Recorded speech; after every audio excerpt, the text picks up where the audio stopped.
నమస్తే NSR news కి స్వాగతం. నేను మీ సాయి ప్రియ. ముందుగా హెడ్లైన్స్ చూద్దాం. అభివృద్ధి ఎక్కడ? రైతుల సమస్యలు వెంటనే తీర్చాలి. బీజేపీ రాష్ట్ర అధ్యక్షుడు రామచంద్రరావు డిమాండ్. రేవంత్ వ్యాఖ్యలు బట్టిని ఉద్దేశించినవేనా? బట్టి విక్రమార్కను ఇంకెన్నిసార్లు అవమానిస్తారు? ఆర్ఎస్ ప్రవీణ్ కుమార్ ప్రశ్నలు.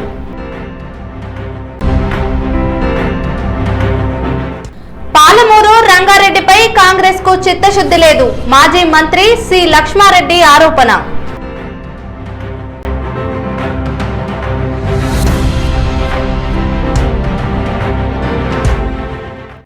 రాష్ట్రంలో అభివృద్ధి పూర్తిగా నిలిచిపోయిందని, ప్రజలు మరియు రైతులు తీవ్ర ఇబ్బందులు ఎదుర్కొంటున్నారని బీజేపీ రాష్ట్ర అధ్యక్షుడు రామచంద్రరావు ఆరోపించారు. మహబూబాద్లోని ఆర్సీ కన్వెన్షన్ హాల్లో ఏర్పాటు చేసిన విలేకరుల సమావేశంలో ఆయన మాట్లాడుతూ రాష్ట్ర ప్రభుత్వ పనితీరుపై తీవ్ర అసంతృప్తి వ్యక్తం చేశారు. కేంద్ర ప్రభుత్వం రైల్వే స్టేషన్ల ఆధునీకరణ, జాతీయ రహదారుల విస్తరణ, మౌలిక సదుపాయాల అభివృద్ధి కోసం భారీగా నిధులు కేటాయిస్తుందని ఆయన పేర్కొన్నారు. అయితే రాష్ట్ర ప్రభుత్వం ఆ నిధులను సద్వినియోగం చేసుకోవడంలో విఫలమైందని, గ్రామీణ మరియు పట్టణ ప్రాంతాల్లో కనీస మౌలిక వసతుల అభివృద్ధిని నిర్లక్ష్యం చేస్తుందని విమర్శించారు. రాష్ట్రంలోని అనేక రహదారులు గుంతలమయంగా మారి ప్రజలు నిత్యం ప్రమాదాల బారిన పడుతున్నారని రామచంద్రరావు అన్నారు. ముఖ్యంగా మహబూబాద్ జిల్లాలో రోడ్ల పరిస్థితి అత్యంత దారుణంగా ఉందని, వర్షాకాలంలో ప్రజల రాకపోకలు మరింత కష్టతరంగా మారుతున్నాయని పేర్కొన్నారు.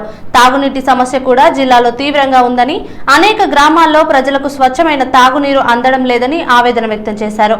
రైతుల సమస్యలను ప్రస్తావిస్తూ రైతులు కష్టపడి పండించిన పంటలకు సరైన ధర లభించడం లేదని, ప్రభుత్వ కొనుగోలు కేంద్రాలు సమర్థవంతంగా పనిచేయడం లేదని ఆరోపించారు. పంట కొనుగోళ్లలో జాప్యం కారణంగా రైతులు ఆర్థికంగా నష్టపోతున్నారని, మధ్యవర్తుల దోపిడీకి గురవుతున్నారని అన్నారు. రైతుల పట్ల ప్రభుత్వం నిర్లక్ష్య వైఖరి అవలంబిస్తోందని విమర్శించారు. రాష్ట్ర ప్రభుత్వం వెంటనే రైతుల సమస్యలను పరిష్కరించాలని, పంట కొనుగోళ్లను వేగవంతం చేయాలని, తాగునీటి సమస్యలకు శాశ్వత పరిష్కారం చూపాలని, దెబ్బతిన్న రహదారుల మరమ్మతులకు అత్యవసర చర్యలు చేపట్టాలని ఆయన డిమాండ్ చేశారు. ప్రజల సమస్యలను పట్టించుకోకుండా ప్రభుత్వం వ్యవహరిస్తే బీజేపీ తరపున రాష్ట్ర వ్యాప్తంగా ఉద్యమాలు చేపడతామని హెచ్చరించారు. ఈ విలేకరుల సమావేశంలో పార్టీ నాయకులు, కార్యకర్తలు మరియు స్థానిక ప్రజా ప్రతినిధులు పాల్గొన్నారు. ఈ రాష్ట్రంలో 32 జిల్లాలకు జాతీయ రహదారులతో అనుసంధానమైన నేపథ్యంలో రాష్ట్రానికి సంబంధించినటువంటి రహదారులు, ముఖ్యంగా మహబూబాబాద్ జిల్లాలోనే డోర్నకల్ ఈ ప్రాంతంలో 20 సంవత్సరాల నుంచి కూడా రోడ్లకు మరమ్మతు జరగలేదు. రాష్ట్ర రహదారులన్నీ కూడా ఈరోజు గుంటలతో, గుతుకులతో ప్రజలు ప్రయాణించేటువంటి పరిస్థితి లేదు ఈరోజు. అంతేకాకుండా గత 20 సంవత్సరాల క్రితము స్టోరేజ్ గోడౌన్స్ డోర్నకల్లో మొదలు పెడితే సమ్మర్ స్టోరేజ్, మరి 20 సంవత్సరాల క్రితము రాజశేఖర రెడ్డి గారు వేసినట్టు పునాది ఈ రోజు కూడా పూర్తి కాలేదనంటే ఈరోజు రాష్ట్ర ప్రభుత్వం పండుకున్నదా, నిద్రపోయిందా అని చెప్పేసి కూడా ఈ రోజు ప్రశ్నిస్తా ఉన్నాం. తాగు నీరు లేదు. అదే విధంగా 100 బెడ్ల ఒక హాస్పిటల్ ని నిర్మాణం చేస్తానన్నారు డోర్నకల్లో. దాని మీద ఇంతవరకు మాట్లాడే పరిస్థితి లేదు. ఈ పరిస్థితి ఒక కేవలం మహబూబాబాద్ జిల్లానే కాదు, రాష్ట్ర వ్యాప్తంగా ఎలక్షన్స్ ముందు అనేకమైనటువంటి వాగ్దానాలు చేసినటువంటి కాంగ్రెస్ పార్టీ ప్రభుత్వంలో వచ్చిన తర్వాత ఈ వాగ్దానాలన్నీ కూడా మర్చిపోయింది. కానీ కేంద్ర ప్రభుత్వం ఇక్కడ దాదాపు 40 కోట్లతోని మహబూబాబాద్ రైల్వే స్టేషన్ ని ఆధునీకరణ చేయడం అయితే, వందే భారత్ లో అయితే తీసుకురావడం జరిగింది తెలంగాణ కోసము, జాతీయ రహదారులతో పాటు. ఈరోజు రైతుల సమస్యలు మనం చూస్తూ ఉంటే, రైతులు ఈరోజు రోడ్ల మీదకి వచ్చి తన ధాన్యాన్ని, తన పండించినటువంటి పంటల్ని, అది మక్క కావచ్చు, జొన్న కావచ్చు, సన్ఫ్లవర్ కావచ్చు, అమ్మడానికి పరిస్థితి లేనటువంటి పరిస్థితి ఈరోజు రాష్ట్ర ప్రభుత్వం నిర్మాణం చేసింది. కొనే పరిస్థితి లేక, కొనే ఇష్టం లేక, సంకల్పం లేక ఇవరికి కేంద్ర ప్రభుత్వం మీద ఈరోజు అభాండాలు వేస్తున్న పరిస్థితి ఉందో, ఇది చాలా దుర్భాగ్యమైనటువంటి పరిస్థితి తెలంగాణ ఉందని చెప్పేసి. పాలమూరు ఎత్తిపోతల పథకం పూర్తి విషయంలో కాంగ్రెస్ ప్రభుత్వానికి చిత్తశుద్ధి కనిపించడం లేదని మాజీ మంత్రి సి లక్ష్మారెడ్డి విమర్శించారు. బీఆర్ఎస్ చేపట్టనున్న పాదయాత్ర ప్రకటనతోనే కాంగ్రెస్ ప్రభుత్వం స్పందించి ప్రాజెక్టుపై మాట్లాడడం ప్రారంభించిందని ఆయన పేర్కొన్నారు. నిన్న ముఖ్యమంత్రి రేవంత్ రెడ్డితో పాటు కాంగ్రెస్ నాయకులు చేసిన వ్యాఖ్యలు, నిన్న రాత్రి ప్రాజెక్టు పూర్తి చేసే విషయంలో ప్రభుత్వానికి స్పష్టమైన సంకల్పం లేదనే భావన కలుగుతోందని అన్నారు. ప్రాజెక్టులో మిగిలిన 10% పనులను పూర్తి చేయడానికి 1 సంవత్సరం సమయం పడుతుందని ప్రభుత్వం చెబుతోందని, అదే బీఆర్ఎస్ ప్రభుత్వం అధికారంలో ఉంటే ప్రభుత్వం ఏర్పడిన 6 నెలల్లోనే మిగిలిన పనులు పూర్తి చేసి రైతులకు నీళ్లు అందించే వాళ్ళమని లక్ష్మారెడ్డి వ్యాఖ్యానించారు. పాలమూరు ప్రాజెక్టు రాష్ట్ర రైతాంగానికి అత్యంత కీలకమైందని దీనిని త్వరితగతిన పూర్తి చేయాలని ఆయన ప్రభుత్వాన్ని డిమాండ్ చేశారు. బీఆర్ఎస్ చేపట్టనున్న ఉద్యమాలు పాదయాత్రల ద్వారా ప్రభుత్వంపై మరింత ఒత్తిడి తీసుకొస్తుందని స్పష్టం చేశారు. పాదయాత్ర చేస్తామని అనౌన్స్ చేసిన తర్వాతనే కదలిక వచ్చిందనేది చాలా సంతోషం. మాకు కూడా సంతోషం అనిపించింది. జడ్చర్లలో పబ్లిక్ మీటింగ్లో కానీ వాళ్ళ మాట్లాడిన మాటలు దాని అర్థమైతే వాళ్ళకు పూర్తిగా ప్రాజెక్టులు కంప్లీట్ చేయాలని చిత్తశుద్ధి ఉన్నట్టయితే కనిపించలేదు. నేను ముఖ్యమంత్రి గారి మాటల్లోనే క్లియర్గా ఏం చెప్పినంటే, ఇప్పుడు ఏదైతే నార్లాపూర్ నుంచి ఉదండాపూర్ వరకు పని జరిగిందో ఆ పనిని మేము సంవత్సరంలో కంప్లీట్ చేస్తాం, మిగిలిన దాన్ని అంతే కదా అని చెప్పింది. మిగిలిన పనిని సంవత్సరంలో కంప్లీట్ చేస్తామని. దానికి సంవత్సరం అంటే ఆల్రెడీ 2.5 సంవత్సరాలు అయిపోయింది.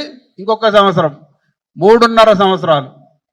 అదే మా ప్రభుత్వం వచ్చుంటే 6 నెలల్లోనే ఉదండాపూర్ వరకు నీళ్లు తెచ్చేయడానికి అవకాశం ఉండే, 3 నెలల్లోనే కర్వెన వరకు నింపడానికి అవకాశం ఉండే, చేయడానికి చేస్తుంటే మేము. మరి దానికి 3.5 సంవత్సరాలు వాళ్ళు 2.5 సంవత్సరాలు అయిపోయింది, ఇంకో సంవత్సరం చెప్తా ఉన్నారు. అంటే 3.5 సంవత్సరాలు కేవలం మేము చేపట్టిన నార్లాపూర్ నుంచి ఉదండాపూర్ వరకు రిజర్వాయర్లు కానీ, పంప్ హౌజులు కానీ, కెనాలు కానీ, టన్నల్స్ కానీ అవన్నీ ఆల్రెడీ కంప్లీట్ అయినాయి. వాటి తుది మెరుగులు దిద్దడానికి సంవత్సరం పడుతుందంట వీళ్ళకి. తెలంగాణ ఉప ముఖ్యమంత్రి మల్లు బట్టి విక్రమార్క పట్ల కాంగ్రెస్ ప్రభుత్వంలో జరుగుతున్న వ్యవహారంపై ఆర్ఎస్ ప్రవీణ్ కుమార్ తీవ్ర విమర్శలు చేశారు.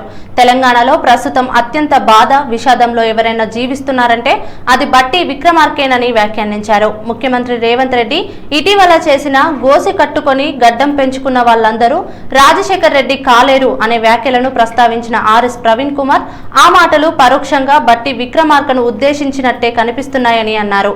దళితుల ఆత్మగౌరవం గౌరవాన్ని ప్రస్తావిస్తూ ఆయన పలు ప్రశ్నలు సంధించారు. ఎస్సీలు గోసీలు కట్టుకోవద్దా, మంచి బట్టలు వేసుకోవద్దా, ఎస్సీలు ఉప ముఖ్యమంత్రులుగా ఉండొద్దా అంటూ ప్రశ్నించారు. ఇక దళిత నాయకుడిని పదే లక్ష్యంగా చేసుకుని అవమానించడం సరికాదని పేర్కొన్నారు. యాదాద్రిలో జరిగిన కార్యక్రమాన్ని ఉదాహరణగా చూపుతూ ఇతర నాయకులు కుర్చీల్లో కూర్చుంటే బట్టి విక్రమార్కను నేలపై కూర్చోబెట్టారని ఆరోపించారు. అలాగే గతంలో జరిగిన ఒక సమావేశంలో ఆయనతో అవమానకరంగా ప్రవర్తించారని, ఇప్పుడు పక్కలో బల్లెం వంటి వ్యాఖ్యలతో మరోసారి కించపరిచే ప్రయత్నం జరుగుతుందని విమర్శించారు. బట్టి విక్రమార్కను ఇంకా ఎన్నిసార్లు అవమానిస్తారని సీఎం రేవంత్ రెడ్డిని ప్రశ్నించిన ఆర్ఎస్ ప్రవీణ్ కుమార్ కాంగ్రెస్ పార్టీ దళిత నాయకత్వం పట్ల తన వైఖరిని స్పష్టం చేయాలని డిమాండ్ చేశారు.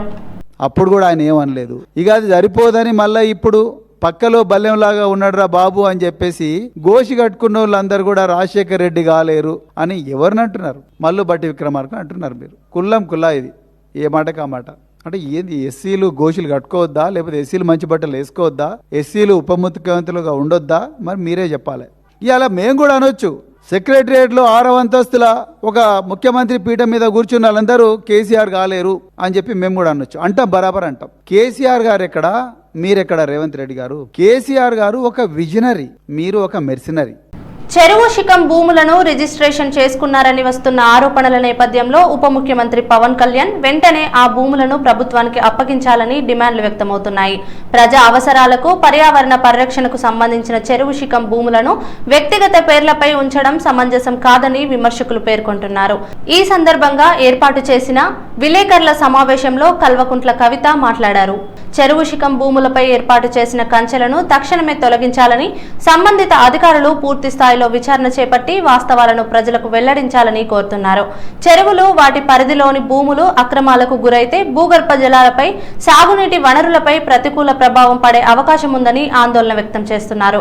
ఈ వ్యవహారంలో ప్రభుత్వం పారదర్శకంగా వ్యవహరించాలని, భూ రికార్డులను పరిశీలించి చట్టవిరుద్ధంగా ఏవైనా రిజిస్ట్రేషన్లు జరిగి ఉంటే వాటిని రద్దు చేయాలని డిమాండ్ చేస్తున్నారు. చెరువు శిఖం భూముల పరిరక్షణకు ప్రభుత్వం కఠిన చర్యలు తీసుకోవాలని, ప్రజా ఆస్తులను కాపాడడంలో ఎలాంటి రాజీ పడకూడదని పేర్కొంటున్నారు. పవన్ కళ్యాణ్ గారు ఒక 10 ఎకరాలు శిఖం భూమిని ఆయన అప్పుడు తెలంగాణ వచ్చిందన్నటువంటి దుఃఖంలో ఉన్నాడు. పాపం 2014లో 11 రోజులు అన్నం తినలేదు, బాగా బాధపడుకుంటా ఏడ్చుకుంటా తెలంగాణలో ఒక 10 ఎకరాల శిఖం భూమిని ఆయన కొనుక్కున్నాడు. కానీ ఈ పర్టికులర్ చెరువు పవన్ కళ్యాణ్ గారు ల్యాండ్ కొనుక్కున్నది కోడికుంట అనే చెరువు, సర్వే నంబర్ 706. దీంట్లో మొత్తం ఫైనల్ నోటిఫికేషన్ వచ్చింది. ఏ 10 ఎకరాలు అయితే ఆయన కొనుక్కున్నాడో అది శిఖం భూమి అని ఫైనల్ నోటిఫికేషన్లో ఇరిగేషన్ డిపార్ట్మెంట్ చెప్పి ఉన్నది. పవన్ కళ్యాణ్ గారు నిన్న మాట్లాడుకుంటే ఏమన్నారంటే, నా తప్పు ఉంటే అది శిఖం భూమి అయితే ప్రభుత్వానికి ఇచ్చేస్తాం అన్నారు. అయితే ఈయన రిజిస్ట్రేషన్ చేసుకునేటప్పుడు ఎన్ని తప్పులు దొరికినాయంటే, అందులో ఓన్లీ 3 ఎకరాలే శిఖము, మిగతా 7 ఎకరాలు మాగాని అని రాసింది. కానీ అది తప్పు. ఖచ్చితంగా రికార్డ్స్లో ఉంది. నేను ప్రభుత్వాన్ని డిమాండ్ చేస్తూ ఉన్నాను. ఇరిగేషన్ రికార్డులో 10 acres శిఖం భూమి అని ఉన్నది. ఆ కాయిదాలు మా దగ్గర ఉన్నాయి, కానీ ప్రభుత్వం దగ్గర ఆల్రెడీ డేటా ఉంటుంది కాబట్టి మీరు చర్యలు తీసుకోవాలని డిమాండ్ చేస్తున్నాను. పవన్ కళ్యాణ్ గారు నేను అడిగేది ఏంటంటే, మీరు వాపస్ ఇస్తా అన్నారు కదా, వాపస్ ఇచ్చేసేయండి. మామూలు రైతుల దగ్గర తీసుకున్నప్పుడు కాంపెన్సేషన్ ఎట్లా ఇస్తారో గవర్నమెంట్, మీకు కూడా ఏ టీడీఆరో ఏ పైసలో ఇస్తారు, అర్జెంటుగా వాపస్ ఇచ్చేసేయండి. మీరు కంచె వేసిండ్రు, ముందు ఆ కంచె తొలగించండి. శిఖం భూమిలో కూడా కంచె వేయడానికి ఉండదు. మీరు మట్టేసిండ్రు, ఆడ గోవులకు వాటికి వీటికి గ్రాసం వేస్తున్నా అని చెప్పారు. మట్టేసిండ్రు, ఆ మట్టి మొత్తం చెరువులో వేసిరు కాబట్టి అది కూడా తొలగించాలి. తక్షణమే మీరు వాపస్ ఇవ్వాలని చెప్పి నేను పవన్ కళ్యాణ్ గారిని డిమాండ్ చేస్తున్నాను. ప్రజాపాలన ప్రగతి ప్రణాళిక కార్యక్రమంలో భాగంగా జయశంకర్ భూపాలపల్లి జిల్లా కొత్తపల్లి గోరి మండలంలోని విజయపల్లి గ్రామంలో శనివారం నిర్వహించిన గ్రామ సభలో భూపాలపల్లి ఎమ్మెల్యే గండ్ర సత్యనారాయణరావు పాల్గొన్నారు. ఈ సందర్భంగా ఎమ్మెల్యే మాట్లాడుతూ గ్రామ సభల ప్రధాన ఉద్దేశం గ్రామాల్లోని సమస్యలను గుర్తించి మౌలిక సదుపాయాలు, తాగునీరు, పారిశుద్ధ్యం, విద్యుత్ వంటి అంశాలపై ప్రజల అభిప్రాయాలను తెలుసుకోవడమేనని తెలిపారు. ప్రభుత్వ సంక్షేమ పథకాలైన పెన్షన్లు, రేషన్ కార్డులు, రైతు సంక్షేమ పథకాలు తదితర ప్రయోజనాలు అర్హులైన ప్రతి ఒక్కరికి అందుతాయేమో లేదో గ్రామస్తులు పరిశీలించాలని సూచించారు. గ్రామ స్థాయి నుంచే సమగ్ర అభివృద్ధి ప్రణాళికలు రూపొందించి ప్రజల అవసరాలకు అనుగుణంగా చర్యలు చేపట్టి గ్రామాల అభివృద్ధికి కృషి చేస్తామని పేర్కొన్నారు. అనంతరం చిన్నకోడెపాక నుండి ప్రగతి సింగారం మధ్య కొత్త ఆర్టీసీ బస్సు సర్వీసును ఎమ్మెల్యే గండ్ర సత్యనారాయణరావు ప్రారంభించారు. పరకాల డిపోకు చెందిన ఈ బస్సు చిన్నకోడెపాక నుంచి కొప్పుల, వసంతపూర్ మీదుగా ప్రగతి సింగారం వరకు నడవనుంది. డిపో మేనేజర్ తో కలిసి జెండా ఊపి బస్సును ప్రారంభించిన ఎమ్మెల్యే కొంత దూరం టికెట్ తీసుకుని ప్రయాణించారు. ఈ సందర్భంగా ఆయన మాట్లాడుతూ గ్రామీణ ప్రాంత ప్రజలకు మెరుగైన రవాణా సౌకర్యాలు కల్పించడమే రాష్ట్ర ప్రభుత్వ లక్ష్యమని తెలిపారు. చిన్నకోడపాక, కొప్పుల, వసంతపూర్, ప్రగతి సింగారం గ్రామ ప్రజలు చాలా కాలంగా బస్సు సౌకర్యం కోసం ఎదురుచూస్తున్నారని, వారి విజ్ఞప్తి మేరకు ఈ కొత్త సర్వీసును అందుబాటులోకి తీసుకువచ్చినట్లు చెప్పారు. ఈ బస్సు సర్వీసు ద్వారా విద్యార్థులు, ఉద్యోగులు, రైతులు, వ్యాపారులు, సాధారణ ప్రయాణికులకు రవాణా సౌకర్యం మరింత సులభతరమైందని ఎమ్మెల్యే పేర్కొన్నారు. గ్రామీణ ప్రాంతాల అభివృద్ధికి రోడ్లు, తాగునీరు, విద్యుత్తో పాటు రవాణా సదుపాయాలు కూడా కీలకమని, ప్రజల అవసరాలకు అనుగుణంగా మరిన్ని సౌకర్యాలు కల్పించేందుకు కృషి చేస్తామని తెలిపారు. ఈ కార్యక్రమంలో ప్రజాప్రతినిధులు, వివిధ శాఖల అధికారులు, ఆర్టీసీ అధికారులు, కాంగ్రెస్ పార్టీ నాయకులు, కార్యకర్తలు, గ్రామ నాయకులు మరియు స్థానిక ప్రజలు పాల్గొన్నారు. ఈరోజు పరకాల నుండి మాందర్పేట, శాంపేట, పత్తిపాక, ప్రగతి సింగారం, అదేవిధంగా నూర్జాన్పల్లి, కాట్రపల్లి, సాధనపల్లి వరకు ఈ బస్సును ప్రారంభించుకోవడం జరిగింది. అదేవిధంగా ఇంకోటి పరకాల నుంచి చిన్నకొడపాక, అదేవిధంగా చిన్నకొడపాక నుంచి కొప్పుల నుంచి వసంతపూర్ నుంచి ప్రగతి సింగారం వరకు ఈ 2 బస్సులు కూడా ఈరోజు ప్రారంభించుకోవడం జరిగింది. బస్సులలో ప్రజలు సురక్షితంగా ఈ యొక్క ప్రయాణం చేయవలసిందిగా నేను విజ్ఞప్తి చేస్తున్నాను. రాష్ట్రంలో కాంట్రాక్టర్లకు చెల్లించాల్సిన పెండింగ్ బిల్లులను వెంటనే విడుదల చేయాలని బిల్డర్స్ అసోసియేషన్ ఆఫ్ ఇండియా రాష్ట్ర ప్రభుత్వాన్ని డిమాండ్ చేసింది. ఈ మేరకు జూన్ 18న హైదరాబాద్లోని నిర్మల్ భవన్లో నిర్వహించే చలో హైదరాబాద్ మహాసభ కార్యక్రమానికి రాష్ట్రంలోని కాంట్రాక్టర్లు, బిల్డర్లు పెద్ద సంఖ్యలో హాజరు కావాలని పిలుపునిచ్చింది. ఈ మేరకు శనివారం వరంగల్ ప్రెస్ క్లబ్లో ఏర్పాటు చేసిన విలేకరుల సమావేశంలో బిల్డర్స్ అసోసియేషన్ ప్రతినిధులు మాట్లాడారు. బిల్డర్స్ అసోసియేషన్ ఆఫ్ ఇండియా 1941లో స్థాపించబడి దేశంలోని అతిపెద్ద నిర్మాణ రంగ సంస్థలలో ఒకటిగా గుర్తింపు పొందింది. ప్రస్తుతం దేశవ్యాప్తంగా 85కు పైగా కేంద్రాలతో కార్యకలాపాలు నిర్వహిస్తున్న ఈ సంస్థ నిర్మాణ రంగ అభివృద్ధి కోసం నిరంతరం కృషి చేస్తోంది. రాష్ట్రంలో పెండింగ్ బిల్లుల సమస్య తీవ్రంగా ఉందని అసోసియేషన్ పేర్కొంది. ఆర్థిక ఇబ్బందులు, బిల్లుల చెల్లింపుల్లో ఆలస్యం కారణంగా అనేక మంది కాంట్రాక్టర్లు తీవ్ర నష్టాలను ఎదుర్కొంటున్నారని తెలిపింది. ఈ పరిస్థితి నిర్మాణ రంగంపై ప్రతికూల ప్రభావం చూపుతుందని ఆందోళన వ్యక్తం చేసింది. కాంట్రాక్టర్ల పరిస్థితి మరింత దిగజారకుండా ఉండేందుకు ప్రభుత్వం తక్షణ చర్యలు తీసుకోవాలని, పెండింగ్ బిల్లులను విడతల వారీగా కాకుండా పూర్తిగా చెల్లించాలని కోరింది. బిల్లుల చెల్లింపుల్లో జాప్యం వల్ల వేలాది మంది కార్మికులు, ఇంజనీర్లు, సూపర్వైజర్లు, అకౌంటెంట్లు, మెటీరియల్ సరఫరాదారులు, డ్రైవర్లు తదితరులు ఉపాధి సంక్షోభాన్ని ఎదుర్కొంటున్నారని వివరించింది. రాష్ట్ర అభివృద్ధిలో నిర్మాణ రంగం కీలక పాత్ర పోషిస్తోందని, రోడ్లు, భవనాలు, సాగునీటి ప్రాజెక్టులు, తాగునీటి వసతులు వంటి మౌలిక సదుపాయాల అభివృద్ధి కాంట్రాక్ట్ కాంట్రాక్టర్ల కృషి ద్వారానే సాధ్యమవుతుందని పేర్కొంది. అయితే బిల్లులు చెల్లించకపోవడం వల్ల అభివృద్ధి పనులు నిలిచిపోయే ప్రమాదం ఉందని హెచ్చరించింది. పెండింగ్ బిల్లులు చెల్లించకపోవడం వల్ల కాంట్రాక్టర్లు మాత్రమే కాకుండా వారి వద్ద పనిచేసే లక్షలాది మంది కార్మికుల జీవనోపాధి కూడా దెబ్బతింటుందని తెలిపింది. నిర్మాణ రంగాన్ని కాపాడడం అంటే తెలంగాణ రాష్ట్ర అభివృద్ధిని కాపాడమేనని పేర్కొంటూ ప్రభుత్వం వెంటనే స్పందించి పెండింగ్ బిల్లులను విడుదల చేయాలని బిల్డర్స్ అసోసియేషన్ ప్రతినిధులు డిమాండ్ చేశారు.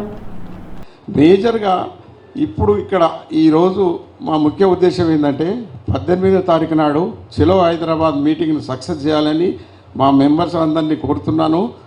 రెండవది, అక్కడ ఆ మీటింగ్లో మేము డబ్బులు ఎట్లా ఇస్తారో అని వాళ్ళు నిర్ణయం చేసి మాకు పేమెంట్ ఇచ్చేదంటేనే పని చేయాలా వద్దా, పని చేయకుంటే ఎప్పుడైతే పాత అగ్రిమెంట్లు ఉన్నాయో డబ్బులు లేనప్పుడు అగ్రిమెంట్ క్లోజ్ చేసేయండి, డబ్బులు ఉన్న వాటికే అగ్రిమెంట్లు ఉండనియండి, ఆ మిగతా అగ్రిమెంట్ క్లోజ్ చేసి మా బ్యాంక్ గ్యారెంటీలు మాకిస్తే ఎక్కడ పోయి వేరే పని చేసుకుంటాం, ఇంకేదైనా చేసుకుంటాం. కాబట్టి దయచేసి మా ఈ విన్నపాన్ని మన్నించి మాకు ఏదైనా సొల్యూషన్ తెలపాలని ముఖ్యమంత్రి గారిని కోరుకుంటున్నాను. మెయిన్ ఏంటంటే బిల్లులు అనేది ఒక వ్యవస్థ, కాంట్రాక్టర్ వ్యవస్థ అగ్రిమెంట్ చేసినప్పుడు దానిలో కండిషన్ ఏంటంటే 3 నెలల లోపల ఫండ్స్ మీరు మొబిలైజ్ చేసుకొని వర్క్ స్టార్ట్ చేయాలంటారు. ఇప్పుడు 3 నెలలు కాదు 36 నెలలైనా పేమెంట్ రావట్లేదు. ఏంటి పరిస్థితి? ఇలాగే దీని గురించి అని మేము సీఎం గారిని రాగానే కలవడం జరిగింది 2024లో. 24లో కలిసినప్పుడు ఏం చెప్పారంటే మేము ఇప్పుడే ఫామ్ చేశాము, ఇప్పుడైనా చదువుకుంటున్నాము, ఒక 24 డిసెంబర్ వరకు ఆగమని చెప్పారు. 24 డిసెంబర్ అయింది, 25 అయింది, 26 వస్తున్నది. ఈ ఆవేదన ఇప్పుడు చెప్దామంటే ఎవరు వినేటట్టు కూడా లేరు. ఎంత ఇబ్బందులు అవుతున్నాయంటే మా సంవత్సరం 44 సంవత్సరాలు మేమంటే మా ఆల్మోస్ట్ మా మిత్రులందరూ కూడా 30 నుంచి 40 సంవత్సరాల సంది దీంట్లో ఉన్నారు, ఈ ఫీల్డ్లో ఉన్నారు. ఒక్కొక్కరు వెనుక 100 కొంతమంది 100 మంది ఉంటారు, కొంతమంది 1000 మంది ఉండొచ్చు. ఇందాక సత్యమూర్తి గారు చెప్పినట్టు 10,000 కిలోమీటర్లు మేము కూడా 1000 కిలోమీటర్లు చేసాము రోడ్లని, చిన్న రోడ్లు, పల్లెళ్ళకు పోయే రోడ్లు చేసాము, హైవే చేసామని చేసాము. కానీ ఈ పరిస్థితి ఈ 44 సంవత్సరాలు ఇప్పుడున్న పరిస్థితి 44 సంవత్సరాలు ఎప్పుడు రాలేదు. అయ్యా ముఖ్యమంత్రి గారు, మీరు అందరి సమస్యలు తీర్చున్నారు. ప్రభుత్వ ఉద్యోగులకు 1వ తారీఖే జీతాలు పడుతున్నాయి. మేము కూడా మీ ప్రభుత్వంలో మనుషులమే, ఇదే ప్రజలు మీ దగ్గర పనిచేస్తున్నాం, అంటే మా దగ్గర పనిచేసే వాళ్ళు మీ ప్రజలే, మేము కూడా వాళ్ళకి జీతాలు ఇవ్వాలి. 6 నెలలు 7 నెలల నుంచి మేము జీతాలు ఇవ్వలేకపోతున్నాం. పాపం వాళ్ళు కూడా, ఎందుకంటే ఇక్కడి నుంచి వెళ్తే మళ్ళీ వాళ్ళు ఇంకో పని చేసుకోలేరు, కష్టపడుకుంటున్నైనా అట్లో ఇట్లో అడ్జస్ట్ చేసుకుంటా వ్యవసాయాలు చేసుకుంటా పార్ట్ టైం ఇది చేసుకుంటా బ్రతుకుతున్నారు. దయచేసి మా వ్యవస్థను పూర్తిగా మీరు నిర్వీర్యం అయ్యేటట్టు చూడకుండా, మళ్ళీ ఎక్కడో ఆంధ్ర వాళ్ళు ఇక్కడికి రాకుండా మమ్మల్ని అంటే మేము వలసపోయే పరిస్థితులు రావద్దు. పాలమూరు జిల్లాలో వచ్చే ఎన్నికల్లో ఒక్క బీఆర్ఎస్ ఎమ్మెల్యేను కూడా గెలవనివ్వబోమని ముఖ్యమంత్రి రేవంత్ రెడ్డి స్పష్టం చేశారు. జిల్లాలో కాంగ్రెస్ పార్టీని మరింత బలోపేతం చేసి ప్రజల మద్దతుతో బీఆర్ఎస్ ను పూర్తిగా ఓడించడమే లక్ష్యమని అన్నారు. ఒక కార్యక్రమంలో మాట్లాడిన సీఎం రేవంత్ రెడ్డి గతంలో బీఆర్ఎస్ పాలనలో జరిగిన వైఫల్యాలను ప్రజలు గుర్తుంచుకున్నారని పేర్కొన్నారు. కాంగ్రెస్ ప్రభుత్వం అమలు చేస్తున్న సంక్షేమ అభివృద్ధి కార్యక్రమాలకు ప్రజల నుంచి విశేష ఆదరణ లభిస్తుందని చెప్పారు. పాలమూరులో కాంగ్రెస్ పార్టీని మరింత బలోపేతం చేసి ప్రతి నియోజకవర్గంలో విజయం సాధించేందుకు పార్టీ శ్రేణులు కృషి చేయాలని ఆయన పిలుపునిచ్చారు. ఈ సందర్భంగా పాలమూరులో ఒక్క బీఆర్ఎస్ ఎమ్మెల్యేను కూడా గెలవనివ్వము అని వ్యాఖ్యానించారు. అలాగే బీఆర్ఎస్ ప్రభావం పూర్తిగా తగ్గిపోవాలని, బీఆర్ఎస్ జెండా దిమ్మలు కూలిపోవాలి అంటూ తీవ్ర విమర్శలు గుప్పించారు. రాష్ట్ర ప్రజలు మార్పును కోరుకుంటున్నారని, కాంగ్రెస్ ప్రభుత్వమే ప్రజల ఆశయాలను నెరవేరుస్తుందని తెలిపారు. ఈ వేలాది మంది సాక్షిగా పాలమూరు బిడ్డగా చంద్రశేఖరరావు రాసి పెట్టుకొని డైరీలో పాలమూరు జిల్లాలని జెండాను ఎగరనీయం, గద్దెలు దిగాలే, దిమ్మెలు గూలాలే, ఈ పాలమూరు గడ్డ మీద నీ గుర్తు అనేది ఇక మర్చిపో, నీ గుర్తు నీ ఎమ్మెల్యే అనేది గతమే, భవిష్యత్తులో ఒక్కరిని కూడా గెలవనియను. ఇవాళ ఈ బిడ్డలకు అన్ని కష్టాలు తీరవడానికి ఈ వేదిక మీద ఉన్న మేమందరం ఉన్నాం. దేశవ్యాప్తంగా వివిధ నియామక ప్రవేశ పరీక్షల్లో చోటు చేసుకున్న అవకతవకలు, పేపర్ లీకేజీలపై నిరసన వ్యక్తం చేస్తూ కాక్రోచ్ జనతా పార్టీ వ్యవస్థాపకుడు అభిజిత్ దీప్కే అమెరికా నుంచి ఢిల్లీ చేరుకున్నారు. ఈ సందర్భంగా ఆయన ఢిల్లీలోని జంతర్ మంతర్ వద్ద భారీ ఆందోళన కార్యక్రమానికి పిలుపునిచ్చారు. మీడియాతో మాట్లాడిన అభిజిత్ దీప్కే దేశ యువత భవిష్యత్తుతో ముడిపడి ఉన్న పరీక్షా వ్యవస్థపై ప్రజల్లో నమ్మకం దెబ్బతింటుందని ఆందోళన వ్యక్తం చేశారు. ముఖ్యంగా నీట్ పేపర్ లీక్ ఘటన దేశవ్యాప్తంగా లక్షలాది మంది విద్యార్థులు, వారి తల్లిదండ్రుల్లో తీవ్ర ఆందోళనకు కారణమైందని పేర్కొన్నారు. అలాగే సిబిఎస్ఈ, సియుఈటి, ఎస్ఎస్సి, జీడీ తదితర కీలక పరీక్షల నిర్వహణలోనూ అనేక లోపాలు, అవకతవకలు చోటు చేసుకున్నాయని ఆరోపించారు. పరీక్షల నిర్వహణలో పారదర్శకత, జవాబుదారీతనం కొరవడిందని, దీనివల్ల విద్యార్థులు తీవ్ర నష్టాన్ని ఎదుర్కొంటున్నారని విమర్శించారు. పరీక్షల వ్యవస్థను పూర్తిగా సంస్కరించడంతో పాటు పేపర్ లీక్ ఘటనలు మరియు పరీక్షల అవకతవకలపై స్వతంత్ర న్యాయ విచారణ జరపాలని కాక్రోచ్ జనతా పార్టీ డిమాండ్ చేసింది. విద్యార్థుల భవిష్యత్తును కాపాడేందుకు కేంద్ర ప్రభుత్వం తక్షణ చర్యలు చేపట్టాలని పార్టీ నాయకులు కోరారు. ఈ నేపథ్యంలో కేంద్ర విద్యాశాఖ మంత్రి ధర్మేంద్ర ప్రధాన్ నైతిక బాధ్యత వహిస్తూ తన పదవికి రాజీనామా చేయాలని సీజేపీ డిమాండ్ చేసింది. దేశ యువతకు న్యాయం జరిగే వరకు తమ పోరాటం కొనసాగుతుందని అభిజిత్ దీప్కే స్పష్టం చేశారు. జంతర్ మంతర్ వద్ద నిర్వహించనున్న ఈ ఆందోళనలో దేశంలోని పలు రాష్ట్రాల నుంచి విద్యార్థులు, నిరుద్యోగ యువత, సామాజిక కార్యకర్తలు పాల్గొనే అవకాశం ఉందని పార్టీ వర్గాలు తెలిపాయి. పరీక్షా వ్యవస్థలో పారదర్శకత, విద్యార్థులకు న్యాయం చేయాలనే ప్రధాన డిమాండ్లతో ఈ నిరసన కార్యక్రమం నిర్వహించనున్నట్లు పేర్కొన్నారు. హైదరాబాద్ నగరంలో నేరాల నియంత్రణ, ప్రజల భద్రతను మరింత పటిష్టం చేసే లక్ష్యంతో హైదరాబాద్ పోలీస్ కమిషనర్ సజ్జనార్ ఆధ్వర్యంలో ఓయో రూములు, హోటళ్లు, లాడ్జీలపై ఆకస్మిక తనిఖీలు నిర్వహించారు. నగరంలోని అమీర్పేట్, ఎస్ఆర్ నగర్ ప్రాంతాల్లో ఉన్న ఓయో రూములలో పోలీసు బృందాలు విస్తృతంగా తనిఖీలు చేపట్టాయి. తనిఖీల సందర్భంగా హోటళ్లలో బస చేస్తున్న అతిథుల వివరాలు, గుర్తింపు పత్రాలు, నమోదు రికార్డులను అధికారులు పరిశీలించారు. అలాగే సీసీటీవీ కెమెరాల పనితీరు, భద్రతా ఏర్పాట్లు, సందర్శకుల నమోదు విధానాలు క్షుణ్ణంగా తనిఖీ చేశారు. హోటల్ యాజమాన్యాలు ప్రతి అతిథి పూర్తి వివరాలను తప్పనిసరిగా నమోదు చేయాలని, సీసీటీవీ వ్యవస్థలు నిరంతరం పనిచేసేలా చర్యలు తీసుకోవాలని సిపి సజ్జనార్ సూచించారు. అనుమానాస్పద వ్యక్తులు లేదా చట్ట వ్యతిరేక కార్యకలాపాలపై వెంటనే పోలీసులకు సమాచారం అందించాలని ఆదేశించారు. ఇక ఆపరేషన్ కవచ్ లో భాగంగా నగర వ్యాప్తంగా వాహనాల తనిఖీలు, రాత్రి వేళల్లో ప్రత్యేక నిఘా చర్యలను కూడా పోలీసులు ముమ్మరం చేశారు. ప్రజల భద్రతకు విఘాతం కలిగించే కార్యకలాపాలపై కఠిన చర్యలు తీసుకుంటామని, నిబంధనలు ఉల్లంఘించే హోటళ్లు, లాడ్జీల యజమాన్యాలపై చట్టపరమైన చర్యలు తప్పవని పోలీసులు హెచ్చరించారు. నగరంలో శాంతి భద్రతల పరిరక్షణ, నేరాల నియంత్రణ లక్ష్యంగా ఈ ప్రత్యేక తనిఖీలు నిర్వహించినట్లు హైదరాబాద్ పోలీసులు వెల్లడించారు. వరంగల్ నగరంలోని రామన్నపేటలో doctor A Rajendra Prasad Bharati charitable trust ఆధ్వర్యంలో ప్రపంచ సైకిల్ దినోత్సవాన్ని పురస్కరించుకొని ప్రత్యేక కార్యక్రమం నిర్వహించారు. ఈ సందర్భంగా గత 4 దశాబ్దాలుగా సైకిల్ రిపేరింగ్ వృత్తిని జీవనాధారంగా చేసుకుని ప్రజలకు సేవలందిస్తున్న నక్క లోకేశ్వర్, చిట్ల సదానందంను ట్రస్ట్ ప్రతినిధులు శాలువాలు, పుష్పగుచ్చాలతో ఘనంగా సన్మానించారు.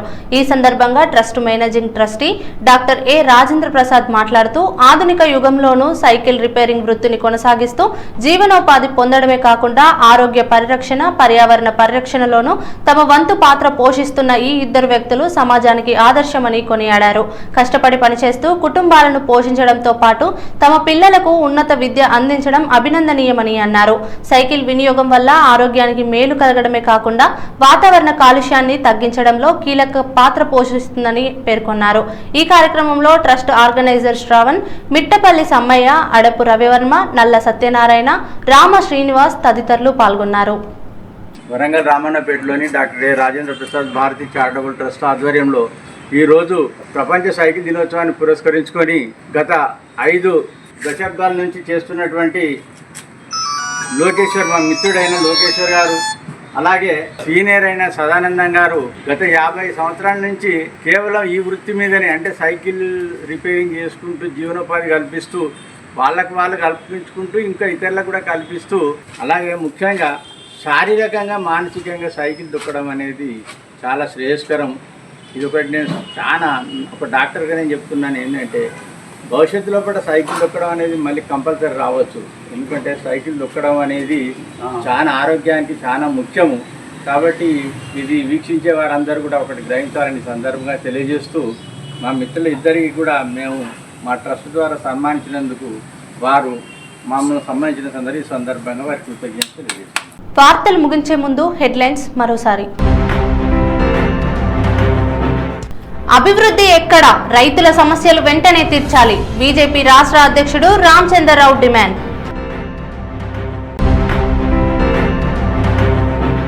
రేవంత్ వ్యాఖ్యలు బట్టిని ఉద్దేశించినవేనా? బట్టి విక్రమార్కను ఇంకెన్నిసార్లు అవమానిస్తారు? ఆర్ఎస్ ప్రవీణ్ కుమార్ ప్రశ్నలు.